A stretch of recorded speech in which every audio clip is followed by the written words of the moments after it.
I went to the garden today, kind of in a hurry. It's starting to rain.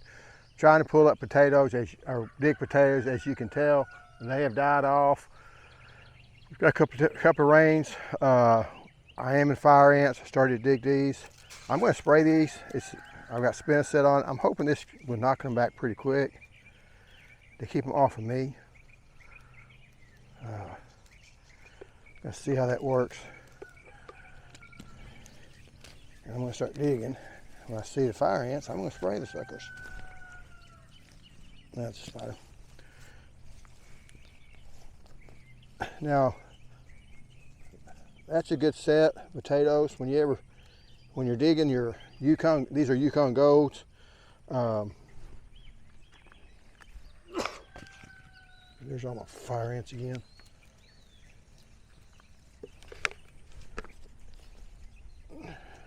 I'm not recommending this. I'm just saying that's what I'm doing to see if it works. They're known as being the divas, the Yukon Gold of the potatoes. They just won't make over 3 or 4 per hill, if that. So if you get 3 or 4 potatoes off of them, you're really doing good. People do them because of taste, not because of production. So, but these are some nice size. I mean, that's a good size for them. They've done very well. I'd like to pull them a little bit before they die this fast, but they were looking good. Enough fire ant. They were looking good earlier. In fact, one of those horror movies, would you just die? But that's a good one. We're trying to get them before they rot. That one's just now starting right there. Hopefully it'll be all right. One of the subscribers asked, or one of the people commented, the viewers asked, how do you tell if they're rotten? I think that might have been. You'll know. As you know, you can see I'm not using the fork, so that just gave me one good one, looks like. So if you're the type of person that likes to plant and don't like to cut your potatoes up, do not grow Yukon Gold, because they're going to disappoint you. If you cut them up, say, okay, I'm gonna get 3 or 4 potatoes, that's one way doing it, out of, a cutting, works okay. Because the goal for planting potatoes is to get at least 5 times what you plant. Or that's kind of the low end of it, okay?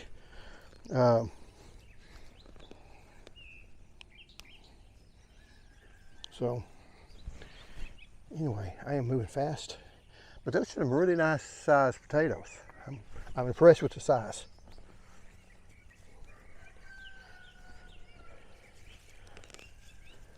But it's actually a pretty good potato here, as long as we don't get this. We're continuing to get rain. And see, that's the fire ants can do to you. We have to use that one up real fast. You can cut that out, hopefully, but them freaking fire ants will do that to you. I had some fire ants at the end of that thing. I should have sprayed them. See, they're going all along here. Now, is this, cost effective? Probably not. Makes me feel good though, killing them little devils.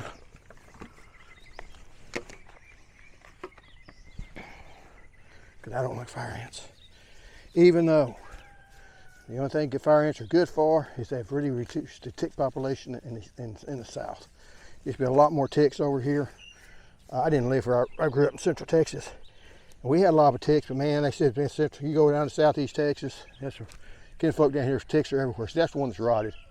But that was probably the one we planted.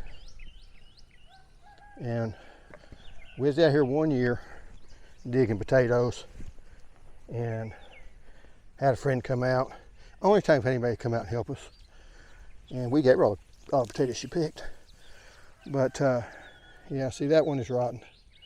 But that was the one we cut to put in here. Throw that out of here. See, that don't look good. Don't actually think it's rotten. Now, they'll get these little white things on them. a lot of times they will just go ahead and vanish once you take them off. But that's what leads to the rot, I think. And see if they're going to rot or not. Actually, I wish I picked them earlier. Yeah, here I got one here. Usually you pull them up and they'll all come up, but they've died so far back that they're not doing that. But that was up close to the top of the ground, but didn't turn red, turn green, so it's okay. Now we ate green. We ate green potatoes growing up. We all survived, but it is a toxin. You know, it's not one of those things. Hey, yeah, it's just stupid. You know, no, probably not a good idea. Hey, that's a really good one. They're kind of splitting on me, but that's not bad. It may not keep us long, but we'll eat all these up pretty quick. That shouldn't be a problem. One problem I am having, I don't know how much is down lower. I don't think certain varieties of potatoes will put more out lower down. And you have to really dig in there and make sure you get them all. Especially true when you're doing sweet potatoes. But some of your other ones will too. But I don't think Yukon Gold is one that's, you know, I've dug them before, and you have potatoes sitting like way over here from plant there. These don't seem to do that, so you know, they might be a diva. That's one good thing about them.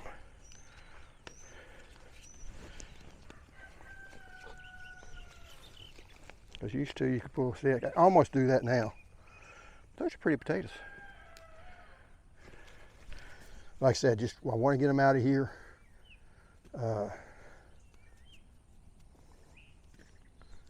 I did buy these. Let's see, here's where I cut it. It's the old one. I did buy these from the feed stores, seed potatoes.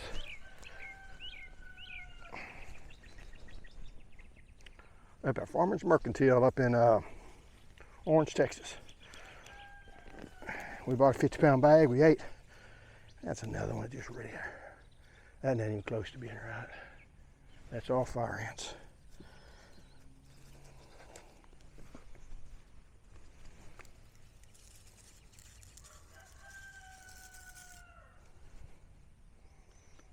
Like I say, I am not advocating doing this. And I'm just hoping to keep from getting stung as bad. I see that one. Yeah, it's green, it's sprouting. It's no good.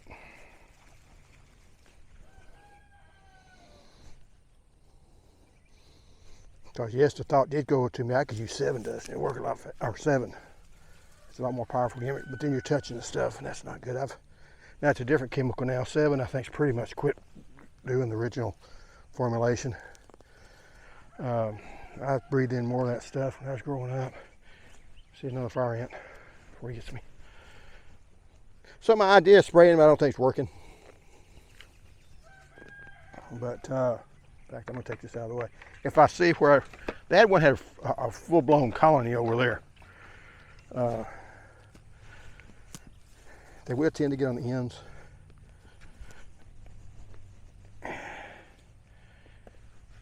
And we may have to switch places. My back is starting to hurt. But I want to pull those over there because those look better. There's a lot of times. See, that's the original. Oh man. But like I say, when they start looking like that, it's time to get rid of them. Go ahead and pull them.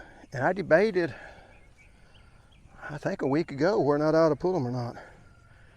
And I just ran out of time because I about ended up decided that I was going to do it.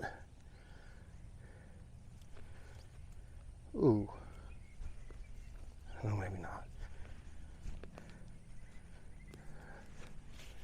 Let's see this one because this one looks really nice. See, that's a good one.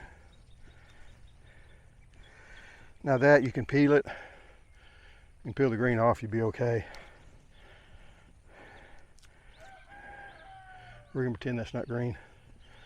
Like I say, a pretty good hunk that I planted there.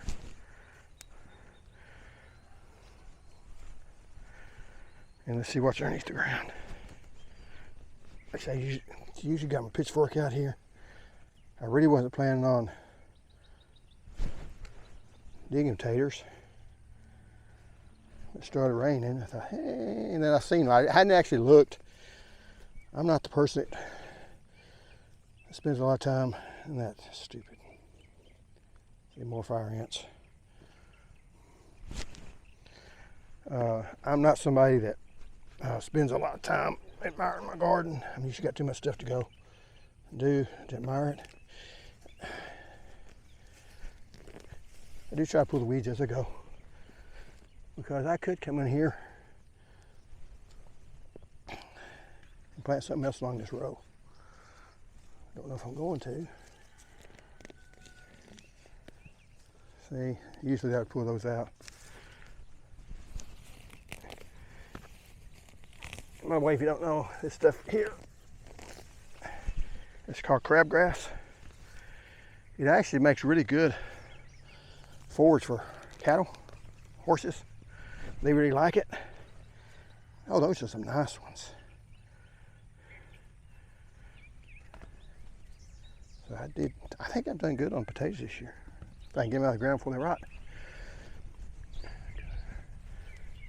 I say that the picture, that fork's right up over there. There's where you get a good deal. See where it got that mushy spot on it? When you get one like that, it's just done, and that stinks. Bit again. And that really stinks. And a lot of times you can dig them, your finger pop through it, and you know, oh crap, my hand's gonna stink for a while. Because you can't hardly wash it off either. It'll stay there for a while. But anyway, we're gonna continue to dig these as long as you don't rain too hard.